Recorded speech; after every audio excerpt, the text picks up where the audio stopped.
Hey there, and welcome to U Talk. It's a show where we connect with people across Canada and ask them about their stories, cultures, and experiences. I'm your host, Ryan Funk.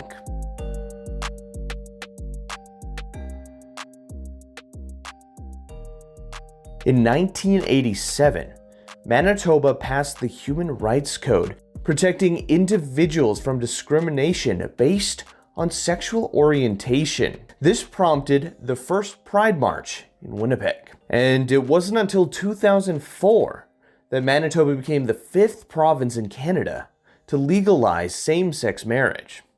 Even in 2022, we're seeing discrimination against trans and BIPOC communities. Here in Winnipeg and Manitoba, they don't have equal rights, and they still face job discrimination.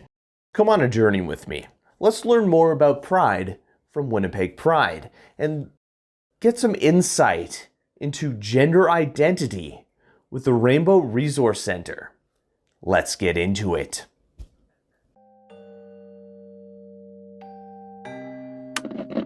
In 1987, Manitoba passed the Human Rights Code, protecting against discrimination based on sexual orientation, prompting the official Pride March in Winnipeg.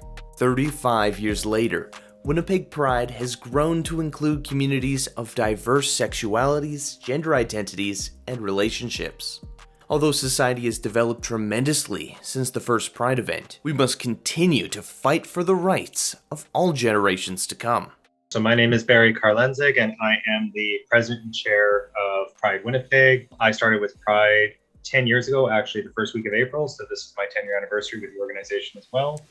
I started 10 years ago as a volunteer driver and have sat in various different roles such as Director of Logistics, Vice President of Programming, Executive Assistant to Programming, Acting Parade and Rally Director, and then Chair for the last 2.5 years now. How have you enjoyed your time working at Winnipeg Pride? Volunteering at Pride for 10 years now, I have very much enjoyed it. To know that we're a 100% volunteer-run organization, and to be able to sit back and just see in my 10 years of history how much we have grown and how big of a festival we have become. When I first started 10 years ago, it was a half-day festival Sunday at the Forks. Now it's a 2-day festival with 4 stages, national coverage, things like that. Just to see that and know that that's all done by volunteers, it's just amazing. The big question is, for people who are listening in, what exactly is Pride?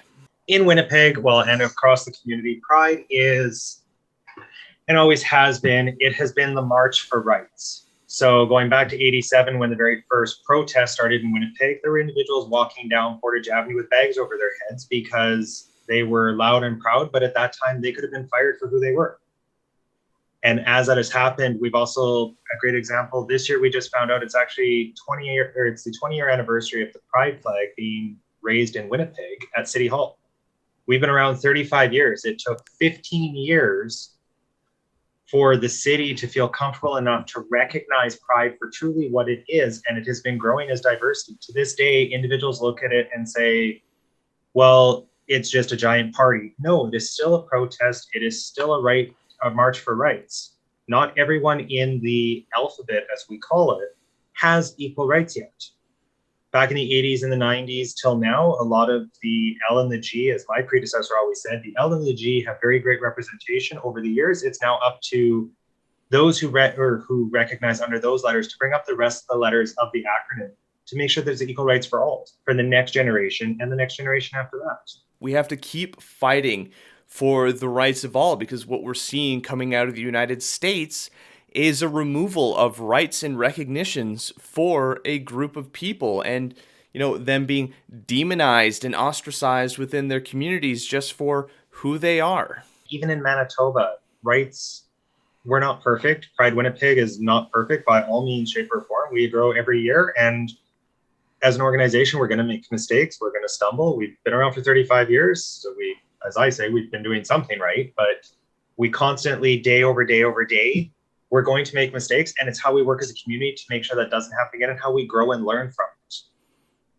there are still so many groups within Winnipeg, the BIPOC community, the trans community within Manitoba, the greater in Winnipeg and especially Manitoba, that don't have equal rights, that still face job discrimination. And it's sad that we're in 2022 and that is still going on. Mm-hmm. I'm from a conservative community, and at least for myself and the friends I've been lucky enough to cultivate and find over the years, as we've grown and developed as ourselves, we found that a lot of our feelings, myself as a straight passing queer man, it makes it, much easier than for some people, but just, the rhetoric and language that is used towards queer identities, it's something that I'm 28 now, it's taken me 28 years to get comfortable in that identity. Yeah. And it's like our family, for full disclosure, my family was raised very Mennonite. So Om and Opa were deacons at their church. Every summer was at Gimli Bible camp, that type of stuff. When I came out, I was removed from my church as a member. I was ostracized, all that kind of stuff. And that's going back 13, 14 years ago. Skip 13 years ahead. Yes, it's a lot better than it was back then, but it's still got a long way to go. And it's just, you see those things where having family in such a small town, like I have family in Low Farm, Manitoba, in literally the Bible Belt of Manitoba. And to have someone like my 90-year-old Opa, when I told him 6 months ago I was engaged and he met my partner. And at 90 years old, he's like, I don't understand, but I approve. And I love you all the same. As a deacon of a Mennonite church who is 90 years old, to have him say that meant the world, because we all thought, we're just like, okay, at 90, he's had 90 years of history. There's going to be a certain mindset. And that's the other thing that a lot of individuals face is the older generation may not understand, and right away they go to not understanding and get defensive when it's okay. They don't understand. How do we help teach them and educate them? How do we educate the next generation and the next generation, where we know that we wouldn't be where we are today without those original marchers and protesters from 1987. And they still have a voice equal to those who are having issues today, but we need to learn and educate from what they've learned till now. And then at the same time, as the next generation, educate that generation on the changes that have happened since they came out.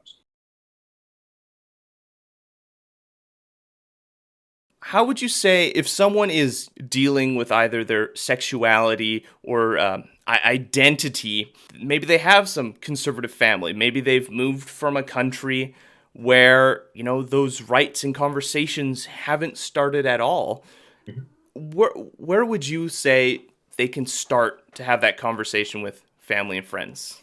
So I think to start that conversation, a really great resource in Manitoba is the Rainbow Resource Center and also Sunshine House. So both are two amazing organizations.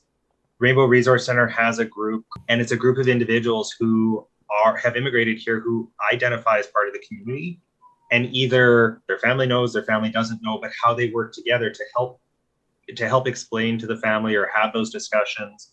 There's books, there's resources. Sunshine House is the same way. Both are two amazing organizations, and probably, as somebody who has talked with a lot of the organizations across Canada, probably, without showing favoritism, probably two of the best ones in Canada that we work with. Resources are so needed because, like, when we're looking at, trans kid and trans folks, suicide rates are so high in that community. So it's so important to have these resources for people to talk when they are struggling. And it's so amazing to see, like, Rainbow Resource Center has counseling services. Sunshine House does as well, but Rainbow Resource Center has amazing counseling resources that they end up footing the bill first, because the province of Manitoba doesn't cover a lot of it until after the fact, or things like that, where a child may be transitioning and needs a counselor, and it might not be covered under the parent's medical, or might not know who to reach out to. So they have those resources to be able to book even same-day appointments. I think it's same-day appointments twice a week.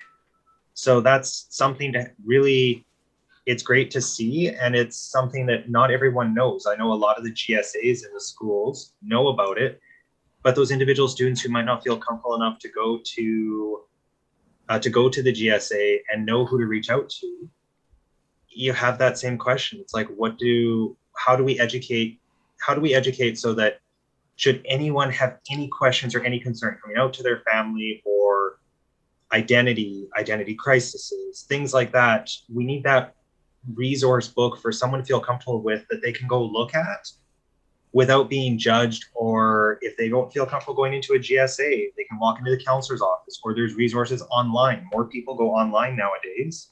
Mm-hmm. But as someone who, let's say, is transitioning and they're 14, well, if they're going online, chat history is, parents have chat history, blog history, all that stuff saved. So how do you explain that you've gone to a Rainbow Resource Center, which is a queer resource center? Mm-hmm. So it's what can we do as the different organizations to drop those barriers so that if someone has any questions, they can go somewhere that they feel safe to find the information.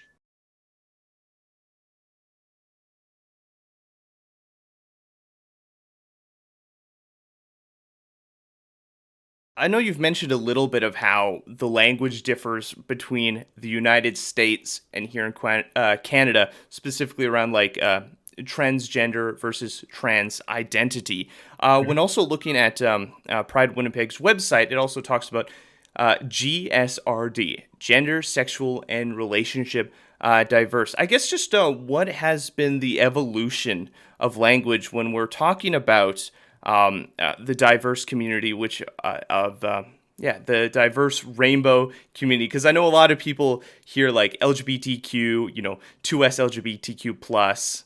How has the kind of language evolved, at least here? For full transparency, if you were to take every letter of the acronym, you basically make up a 26-letter alphabet, or we always call it the alphabet soup.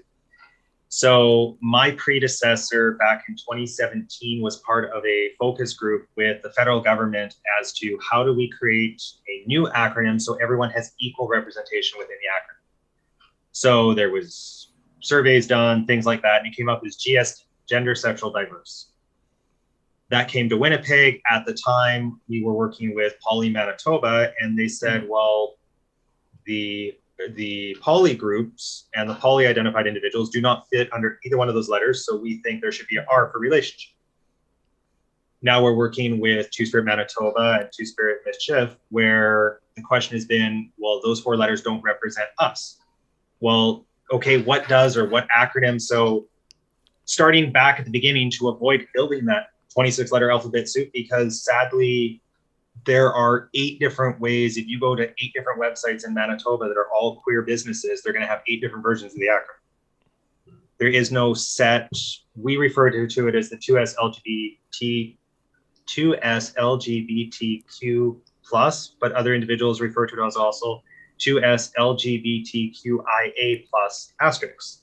Mm. So there's different things. So that's where a couple of the organizations started with the GSD and then the GSRD, and we've had tons of community feedback saying, we don't think GSRD represents Winnipeg. Okay, so after Pride this year, we're going to have consultations with the community and say, should we be still referring to it as a GSRD? Should we go back to US LGBT+? What makes it so that everyone feels that they are represented under the acronym that as the largest Pride in Manitoba that we do? Yeah, it can be a real struggle sometimes, even for members of a queer community, to keep up with the ever-evolving as we learn more about gender identity, relationship identity, sexual identity, just how broad and diverse the spectrum of it all is. It can really be hard to keep up sometimes. Well, for sure. And if you think back to the history, when the first acronym was created, it was GLBT. Mm-hmm. And then a lot of individuals say, well, why did it become LGBT? Well, the LGBT started when the women's movement happened in the late 80s, early 90s. So then that transitioned. So it's always, since it was first created, it has always changed year over year over year as years have progressed. It has progressed, but sadly, there is, as a community, we have to think of an acronym that fits us all equally. or every year there's going to be a fight as to whose letter is the first this year, whose abbreviation is the first this year, and so on and so forth. It constantly grows, and we need to, as a community, find an acronym that represents us all. And if that is a 27-letter acronym, then it's a 27-letter acronym, but then everyone feels represented. Different people use different language around, what does it mean to be queer? Like, I like the word queer. It feels like it encompasses, my experiences and what I've gone through. And my friends use language too, but I know some people don't like using it because of, the backgrounds and how it was, derogatory back in the day towards certain groups of people. Yeah, and I've only been out 13 years. And when I came out 13 years ago, queer was a bad word. So queer was a bad word. There were so many different bad words that have migrated into, they're now socially accepted. And it's more, but that also is the evolution of history where gender fluid, things like that. Gender fluid, when I first came out 13 years ago, didn't even exist. Now you hear it. Or someone right away was 13 years ago, if you were two-spirit, you were automatically trans. Well, that's not the case. And it was those education pieces. So I, even with being with Pride for 10 years and being out for 13 years, there are certain times I'll slip up, and I've apologized to individuals in full conversation saying, I'm sorry, 13 years ago when I came out, this is how it was. I need to train myself and reteach myself to learn for the better. And you find that compromise with the community that you work with. What do you think are some immediate steps that, as not just the Pride and Rainbow community can take, but communities as a whole, to work towards inclusion and acceptance? I think one of the biggest things we can do, and it puts the pressure on not just government, but big business as well, is to leverage the community partners that are out there and do inclusivity training, gender neutral training, pride training, education, where you have organizations who, sadly, as we're getting Pride kicks off in 8 days, you're going to all of a sudden see a ton of rainbows across Manitoba. 50% of those companies put it up for the month to get the business and take the rainbow back down. As the rest of industry should be standing up to those organizations, not just the Pride organizers. The rest of the industry should be saying, what are you doing to support the next generation? What are you doing to support inclusion and diversity? Do you have a diversity policy? Do you have an inclusion policy? Do you have someone in your office that if someone has an issue they can come to that isn't going to be judged based on their sexual orientation? As much as it's illegal, is HR going to give a dirty look, or is something going to happen? Or are they just going to be like, oh, if someone comes and says, I'm transitioning and I need a safe space, or is that company going to automatically be like, okay, well, we have a change room here, we have a family change room, there you go, and put them in a corner?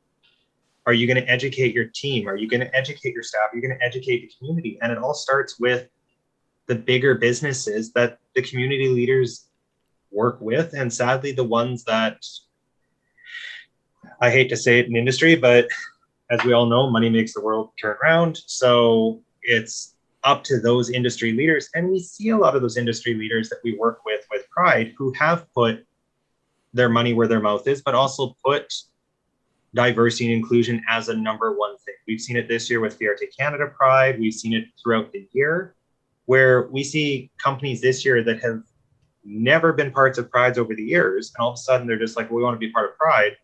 Your first thought is, okay, well, are they going after the pink doll? And you actually meet with them and realize that over COVID, they've created an entire diversity team. They've looked at redoing all of their policies, their workplace safety, all that kind of stuff. And it just, you sit back and you can't believe that a company has taken that much effort during a global pandemic to make those changes for their employees so that when they return to work, they're returning to work safe. And seeing partners like that is just amazing. Like one partner that comes to mind, and it's not trying to do partner shout outs or anything, but like PCL Construction has been a partner of ours for a couple of years. Mm-hmm. They have some of their executive leaders from across the world that are going to be here for Pride Week. And they're like, some of our individuals from across the world don't understand what a two-spirit powwow is, or don't understand what pride is. As a partner, can we come to the site during setup and have a tour by somebody from your organization to explain? I'm like, sure, I'm happy to do those types of tours because it's education, it's training. And it's those things where it's a partner who locally does so much, and now they're basically taking their local organization going national and saying, we do this as a global company, you need to follow suit. Yeah. And that is just amazing to see. And that's the big thing, is education's key, always has been. And it's definitely one of those things. It's not just Pride event, it's all these awareness days throughout the year, like Black History Month or mental health awareness. These are all things that need to be in the public and, corporate mind year round. It's not just, this fun short-term event where you can get some colorful or specialized memorabilia. It's the education, but it's also, like you said, using, like, Pride's mandate has always been, our main mandate 35 years is to put on a festival and a parade. We are slowly changing our mandate, as are all the community partners over the next couple of years. But we're also being smart about it, where we're working with our community partners and saying, okay, well, if your mission and vision is this, why would ours be the same thing? You're diluting the waters. Why don't we all come up with mission and visions that all work together for the greater good? So we're waiting for, right now as an example, we're waiting for Rainbow Resource Center. They're doing a revision and a remission. Once they've set theirs, then other organizations, we can set ours and plan accordingly. But it's that education year round. It's that discussion year round. There is more than just, Pride isn't just Pride Month. Pride is 365 days a year. Diversity and inclusion is many times a year. There's Black History Month. There's Indigenous Day. There is so many things and so many important milestone dates in Canada, especially, that need recognition. Truth and Reconciliation Day right now is only recognized by the provincial government, where individuals get the day off with pay so that they can truth and reconcile. A lot of other companies haven't taken that on yet because they're just like, well, it's a day that we're going to lose employees. You know what? That shouldn't be on the matter. It's about truth and reconciliation. And looking at what the generations before us did, and how it's up to us to fix their mistakes to make sure that the next generation doesn't have to go through what the previous generation did and what our generation has done. Yeah, we're all in this together, and this sort of mentality and unity is something that we can work towards all of the current issues that we're seeing. Housing, climate change, food scarcity. Like, these are all things that we can, each is very important, but, we need to come together to solve all of these problems. And it's those things where you look at, so something big in the festival industry is everyone used to bring water bottles. Now all of us have banned plastic water bottles on the site. Bring your own reusable water bottle, things like that, because it's about the environment.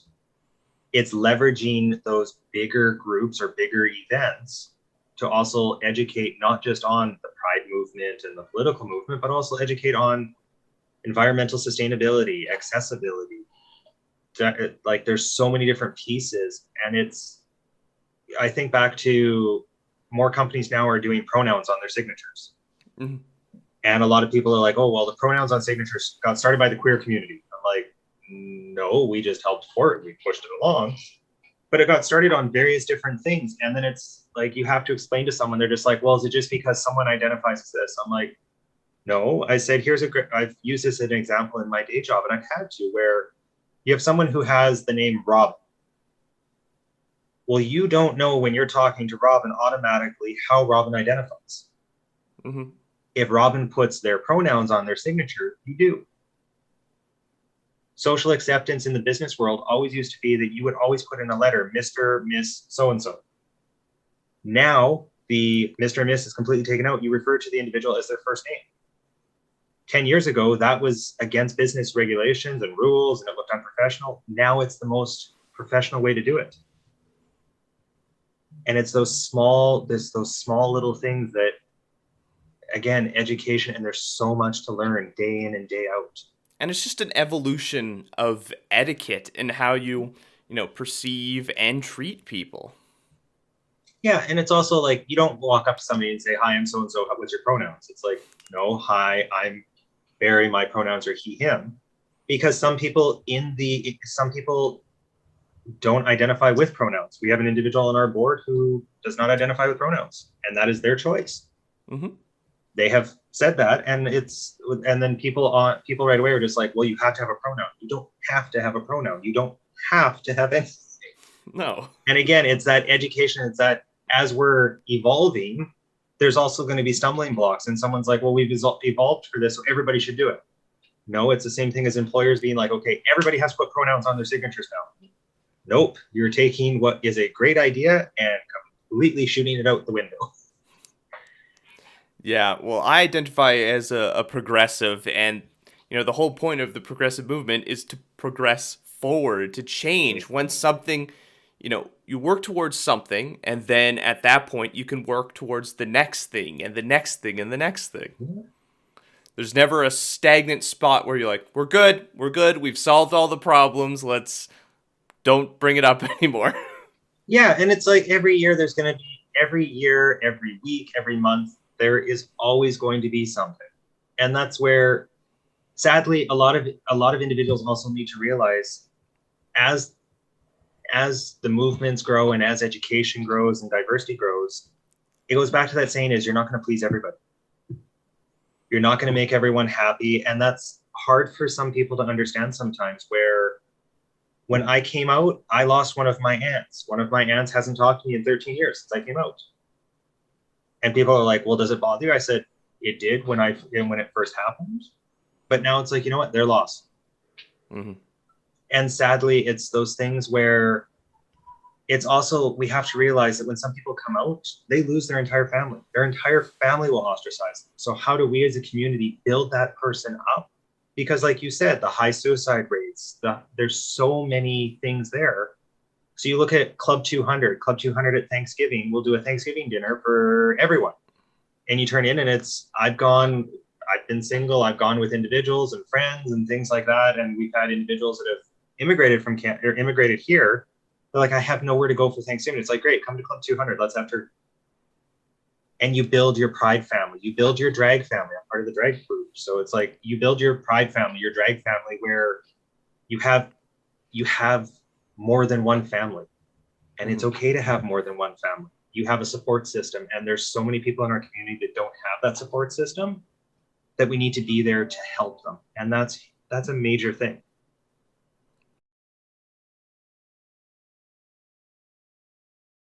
Well, it's been absolutely fantastic connecting and talking with you, Barry. Where can people go to find out more about Pride Winnipeg, and when does Pride officially start? So to find out more about Pride Winnipeg, go to pridewinnipeg.com or Pride Winnipeg on our Facebook or Instagram, or our Pride Winnipeg app that we have for Pride season. And Pride kicks off officially next Friday with the flag raising at City Hall at noon, followed by the festival June 4th and 5th at the Forks this year with our new Canada stage and some amazing headliners. Catch them all on the Pride Winnipeg app.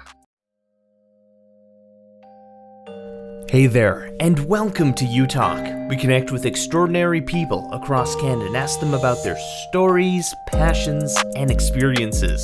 I'm your host, Ryan Funk. During summer, we have Pride, an event that recognizes the struggles and discrimination those in the 2S LGBTQ+ community have gone through, and a promise to work towards a brighter future. Although there are scatterings of other days throughout the year, it's important to have these conversations year-round.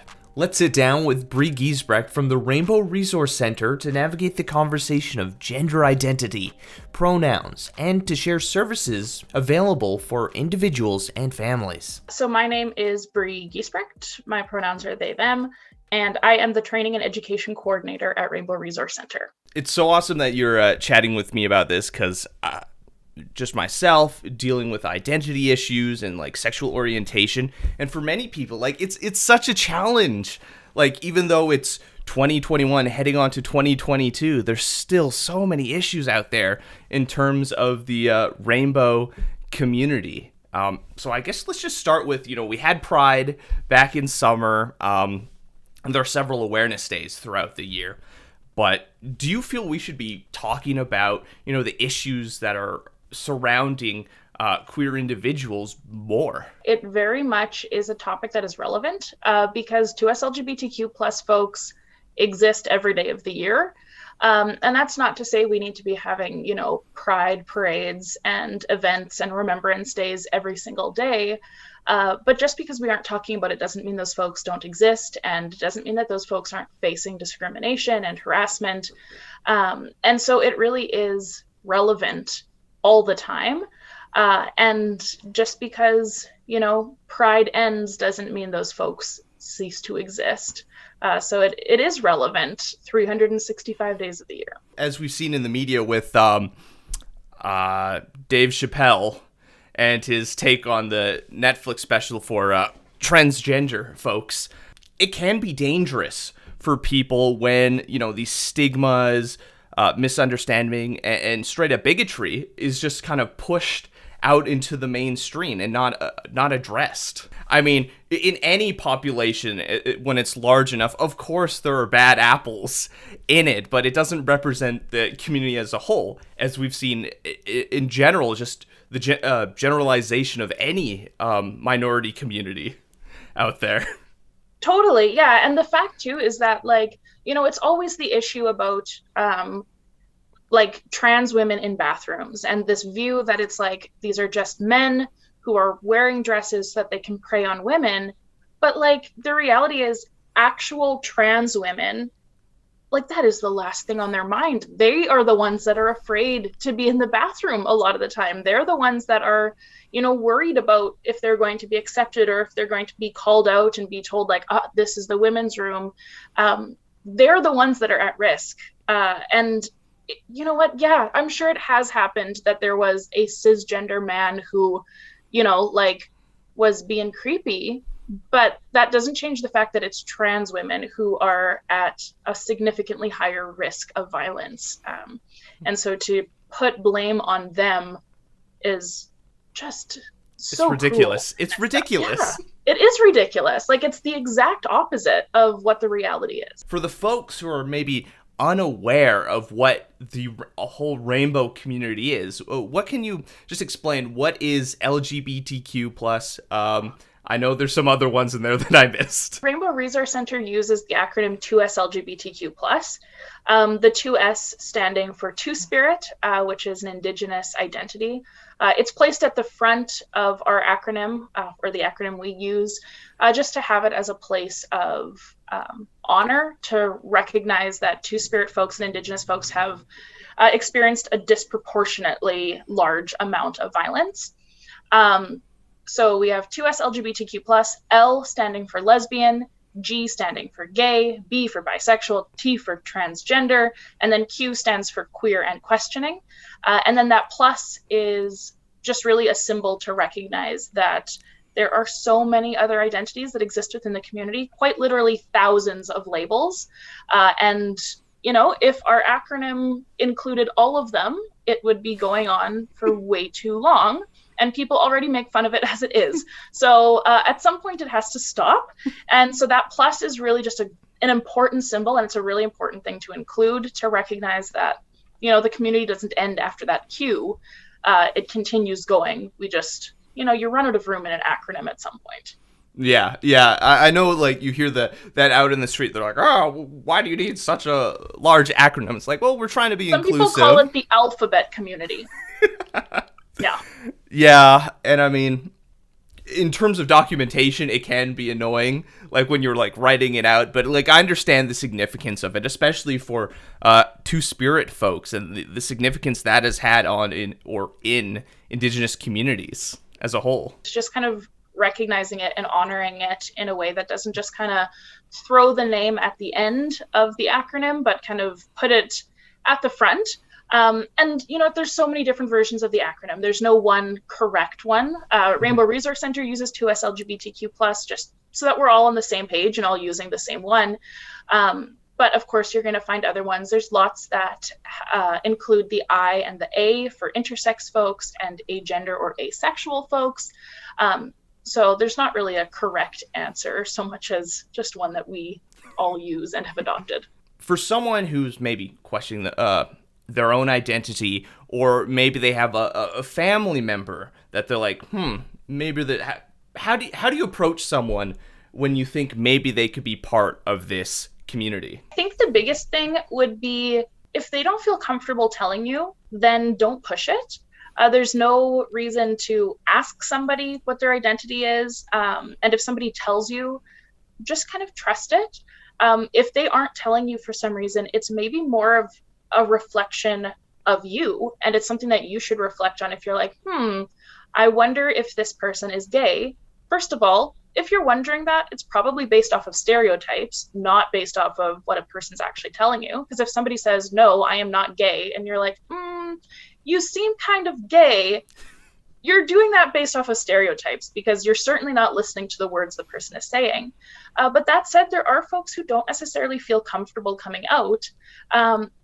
And really then the thing to do is making sure that you are a safe person, making sure that you are aware of conversations around pronouns, that you aren't assuming pronouns, that you aren't, saying like, oh, are you bringing a girlfriend home or are you bringing a boyfriend home? Like not making those gendered assumptions. And that can make a huge difference because if you're constantly doing that, it's going to be a lot harder for somebody to, it almost feels like admitting to something at that point because you're like, you have this idea of who I am and I don't fit into it. And now I have to feel like I admit to being different than you expected.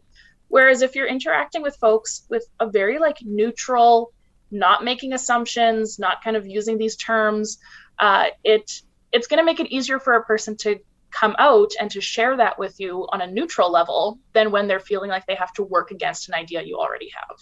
Yeah, it's providing that safe space, that safe atmosphere. I know some people be like, oh, safe space, but it's true. You want to provide an atmosphere where someone is comfortable. If they're moving from a country where it's illegal to be gay or part of that larger community, they might still be scared or have traumas from their life back there. Or maybe they have family members where they don't feel safe coming out. Totally. Yeah. I know I have a friend who came from a country where it was illegal to be queer. And that was part of their decision in leaving their whole family behind and moving here just so that they could live authentically. And, that's not to say that Canada is perfect, but it does absolutely it's so essential to have spaces where people feel like they can be themselves. And it's something that all people need. It's not even just a 2S LGBTQ plus issue. Everybody deserves to feel safe, whether it's because of, relating to their mental health issues or disabilities or their, skin color. There's so many different ways in which different marginalized identities deserve to feel safe. So it's not just this the gays are at it again, trying to create safe spaces. Like it's important for everybody to feel safe and like that they're not going to be, discriminated against or hurt even more than they often are. Yeah. And like you mentioned, any minority group, it's just a place where people have similar or the same lived experiences where they can talk with someone. Like for myself, I probably shouldn't go to some of these multicultural safe spaces on like a campus because it's not for me. I don't face that discrimination or racism against me because I'm privileged because I was born a cis white male. And that's not to say you can't be an advocate or an ally for those groups, but also recognizing that there is a sense of community when people can connect with other folks who have those similar lived experiences, and to insert yourself into those communities and to insert yourself into those areas where people are trying to connect with each other. It can cause a lot of harm. So leaving those spaces for those minorities to exist, and, it's called minority for a reason. Those are groups where they are constantly surrounded by people who are not like them. And so to have a space where it's like, everybody here gets it. Everybody here understands. I don't have to perform. I don't have to put on my straight mask or my cisgender mask or my, Canadian mask, like whatever that may be. where it's like, I can just truly be myself with these people. It can cause a lot of harm to have people kind of just assume that they're welcome there and assume that that's a space where they could also be. You mentioned pronouns. I know online there's a lot of issues and contention around pronouns, specifically like neo-pronouns, but just it's important to use these specific languages. It has become this whole big kind of like queer topic, when in reality we use pronouns constantly. If you're talking about, like, man, the number of pronouns I've just used in these past sentences, right? Like, I'm saying we use pronouns constantly. We is a pronoun. Instead of saying all humans, I'm saying we. I'm saying I. I is a pronoun. You is a pronoun. These are things that we are constantly using in our sentences. But somehow people have turned it into like, oh, you're not one of those pronouns people, are you? And it's like, well, you just used an awful lot of pronouns in a sentence for somebody who isn't a pronouns person.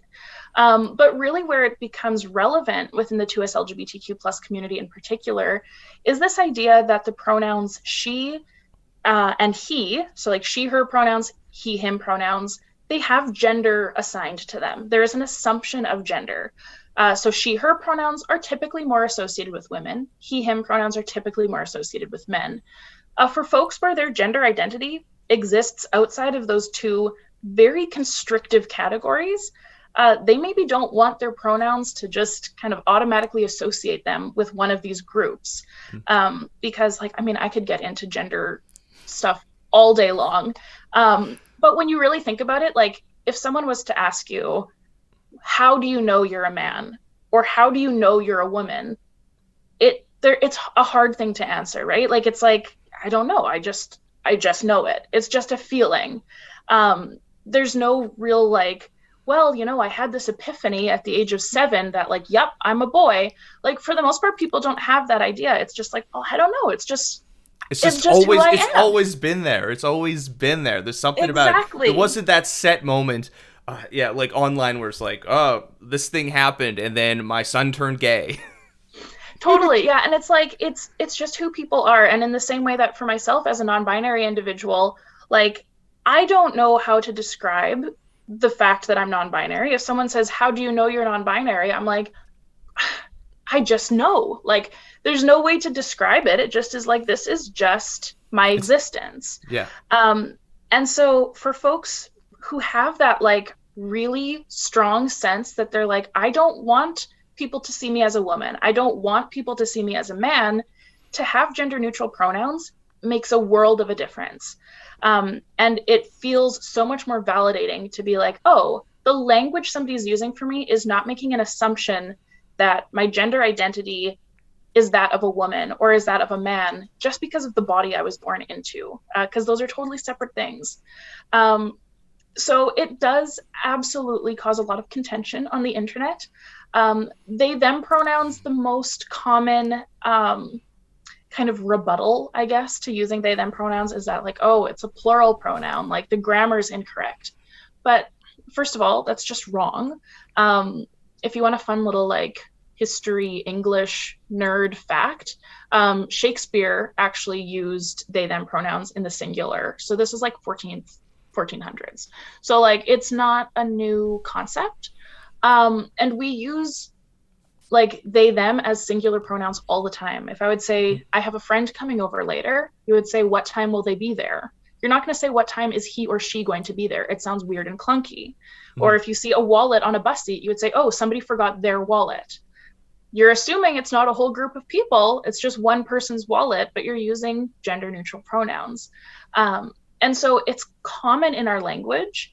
Where it becomes a bit more difficult is when you actually see a person and you have to fight against that like social training to be like, oh, that person has a beard, must be a man, or that person's wearing lipstick, must be a woman.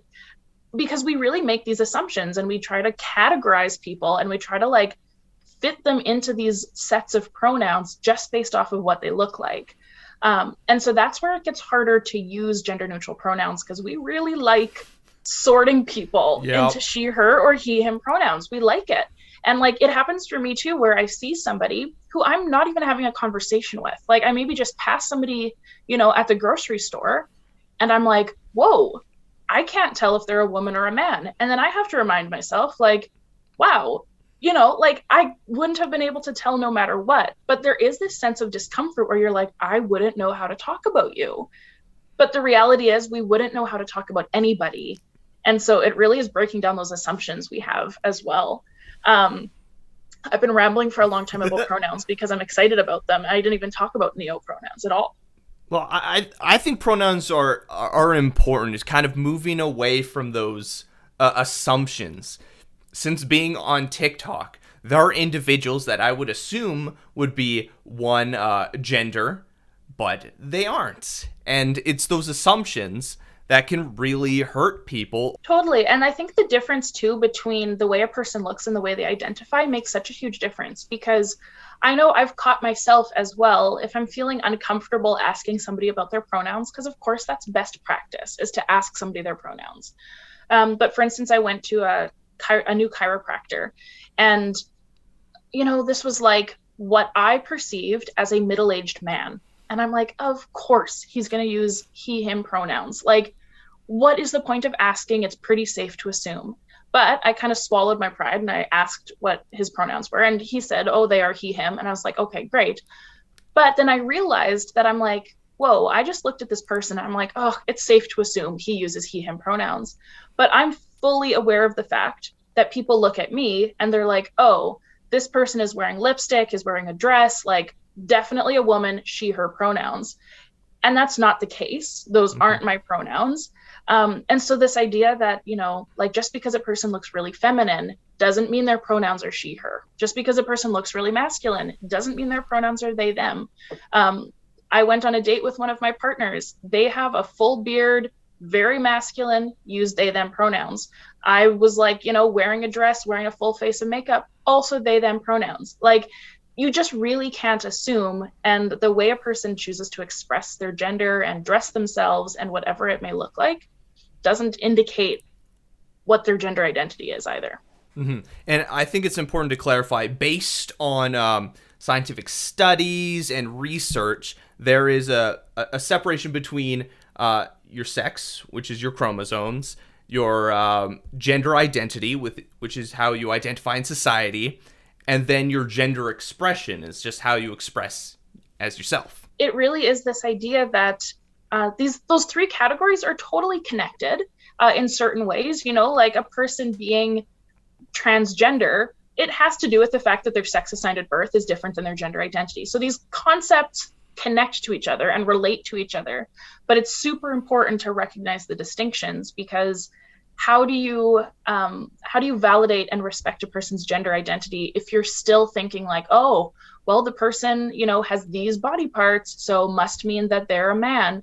And like, that's just not even how it works. And then you think of sex assigned at birth, and body parts aren't even the entire story, right? Like a person's sex assigned at birth has to do with their chromosomes, their hormone levels, their external genitalia, their internal reproductive organs, and there can be so many different combinations. Like it's such a big, complex issue, and people try really hard to reduce it down to like this binary of this or that, which it's just harmful.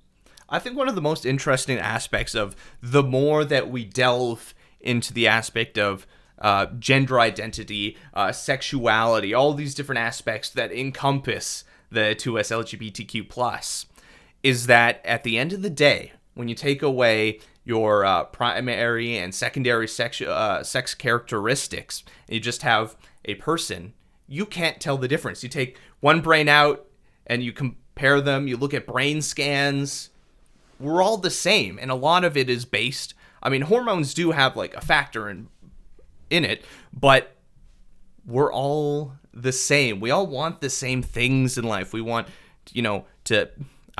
shelter, water, food, but friends, family, just succeeding in life. That's all we want.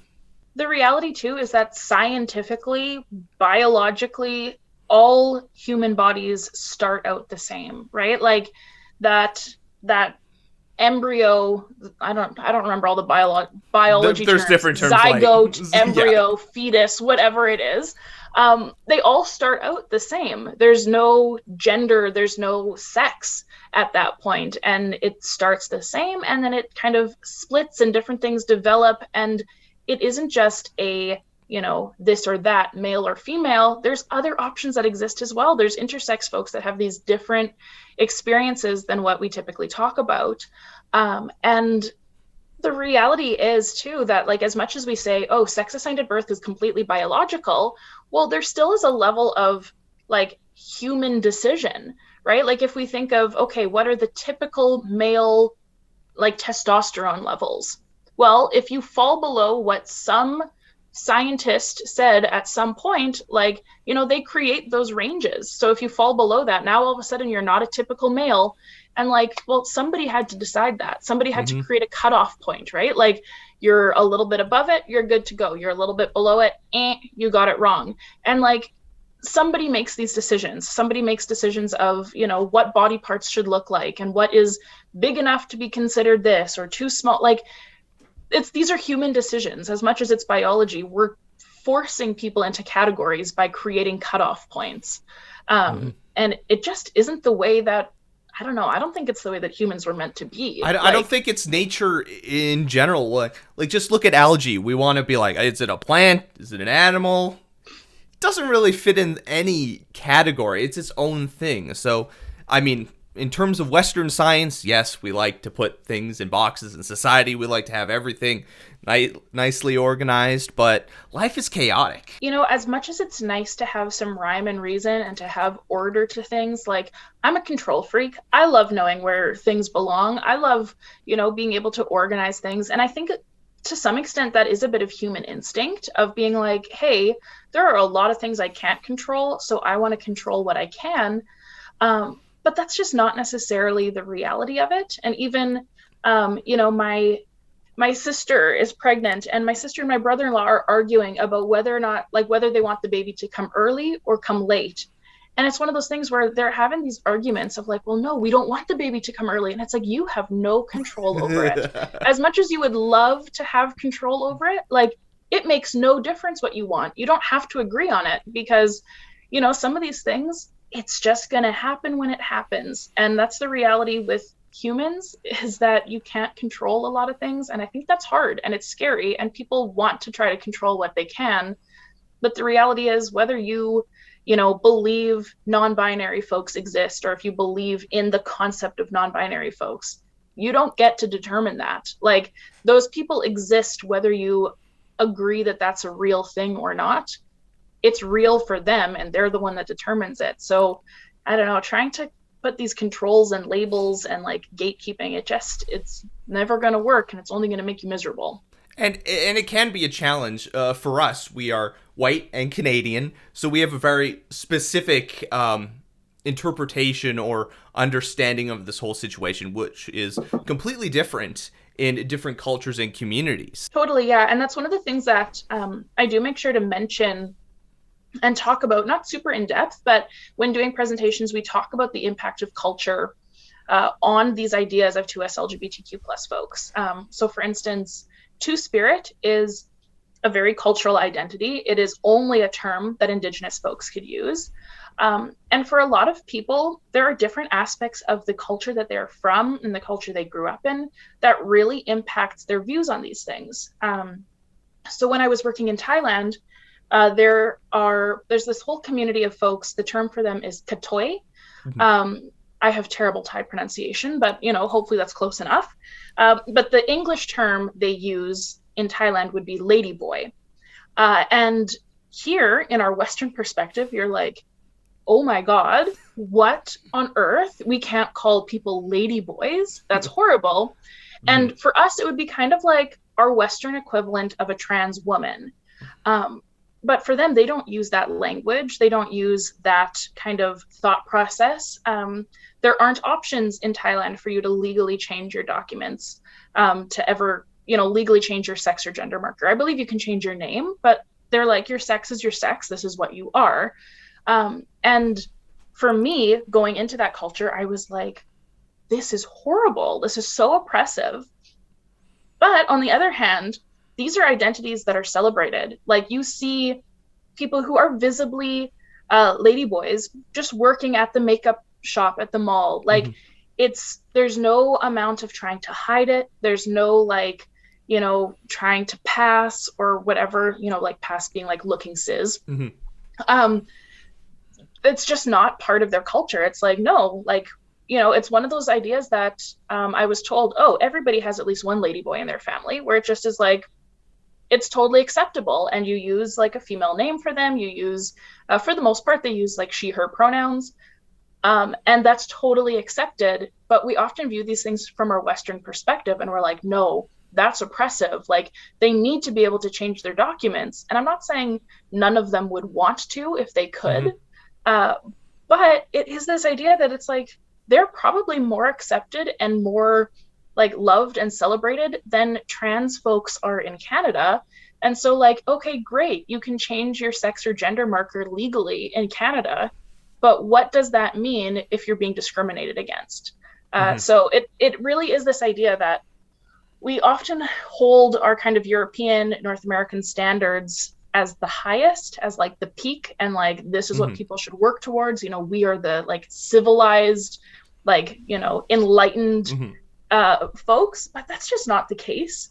And there are so many identities that exist around the world that are often more celebrated than the trans and gender diverse identities that exist in Canada. But at the same time, we still need to work together to work towards human rights for all, because in some countries it is a death sentence. Just because those people exist elsewhere in the world doesn't necessarily mean that they are celebrated everywhere. There definitely are places where it is still, like you said, a death sentence to be gay, to be queer, to wear clothes that, you know, you aren't really allowed to wear, you aren't like, that aren't acceptable to wear.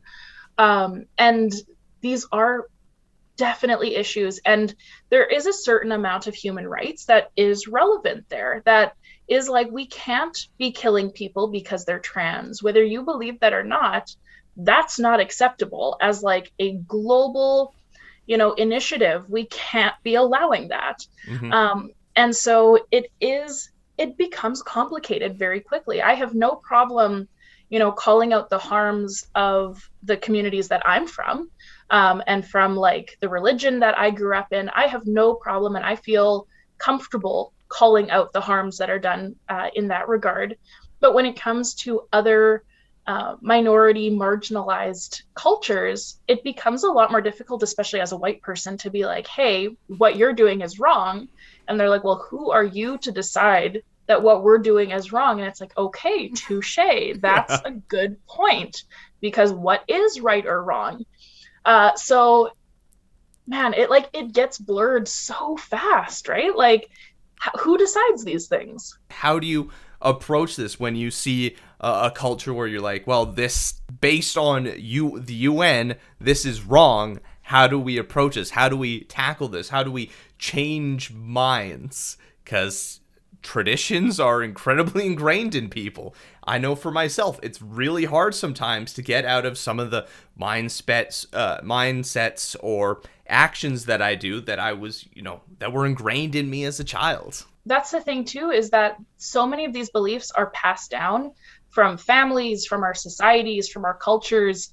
And what we learn is right or wrong comes from those influences in our life. And so how do you determine that, like, what you grew up with and what you've always known is what is right, and what somebody else grew up with and has always known is wrong? And even if you look at things like circumcision, right? So like female genital cutting or female genital circumcision is considered this like horrific, you know, often the term, it's no longer the term that they use, but it was for a long time called female genital mutilation, which that term really indicates the view on it. And this is not me saying that, you know, it's a good thing. I'm absolutely not, but that is something that is really important to some cultures. But we see it as this like horrific form of abuse, but yet a lot of the time, people born with penises are circumcised. And, you know, there's other people that be like, how is that not abuse, right? Like, how is that not a form of mutilation? And it's like, well, you know, like it is, but for the most part, it's a lot of white folks. It's a lot of white cultures that's do circumcision. And so it's like, it kind of passes the test because it's those white cultures. In terms of the queer 2S LGBTQ+, we could go on all day talking about different aspects, and it's a conversation that's continuing to grow and evolve as our understanding of these things develops. But for those who are maybe have a family member who recently came out, or they themselves came out, what sort of services are available for them? Support groups or something, at least here in Winnipeg?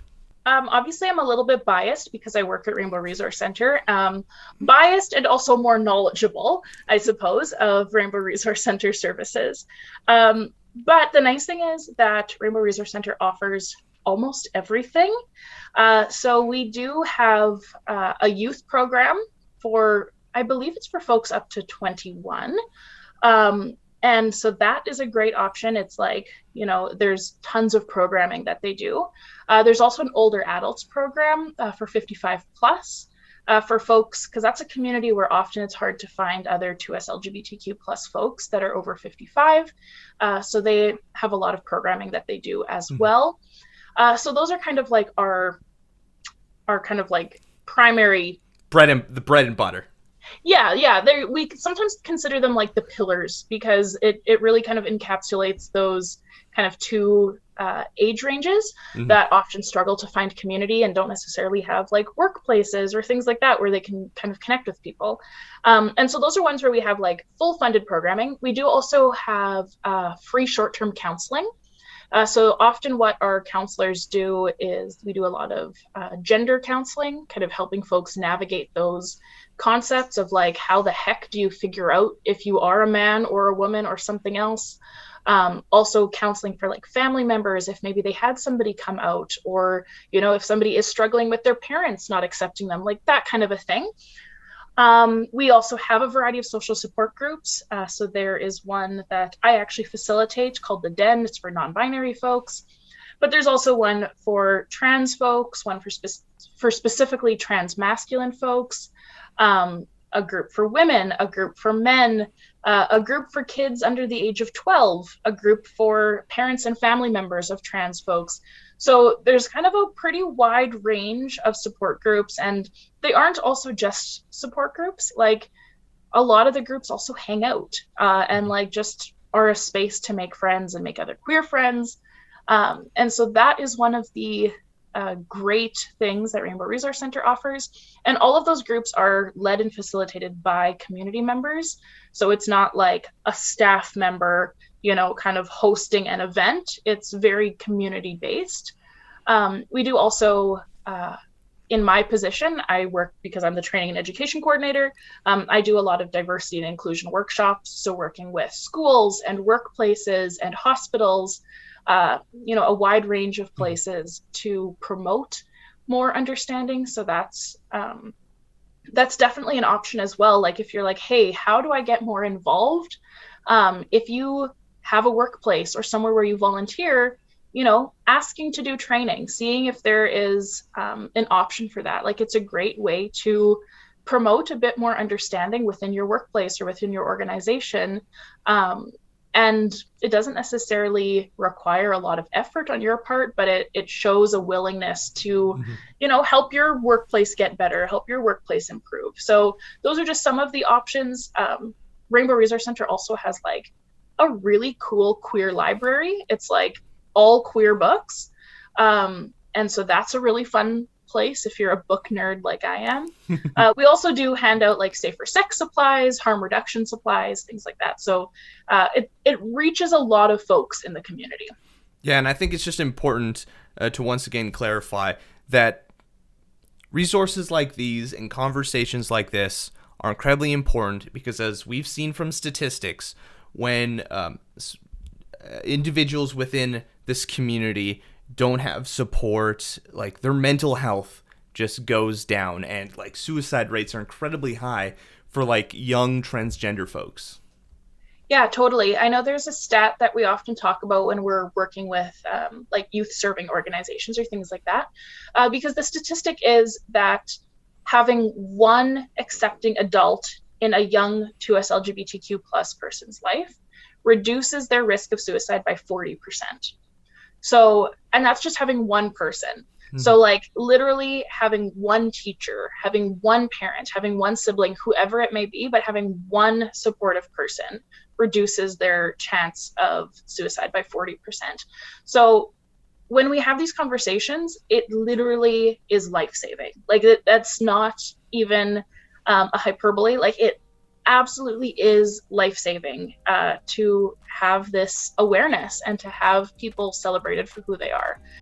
Hey, if you're interested in Pride, it takes place here in Winnipeg, June 4th and 5th. Enjoying the content from You Multicultural and want to get a taste of more amazing content created by various diverse communities?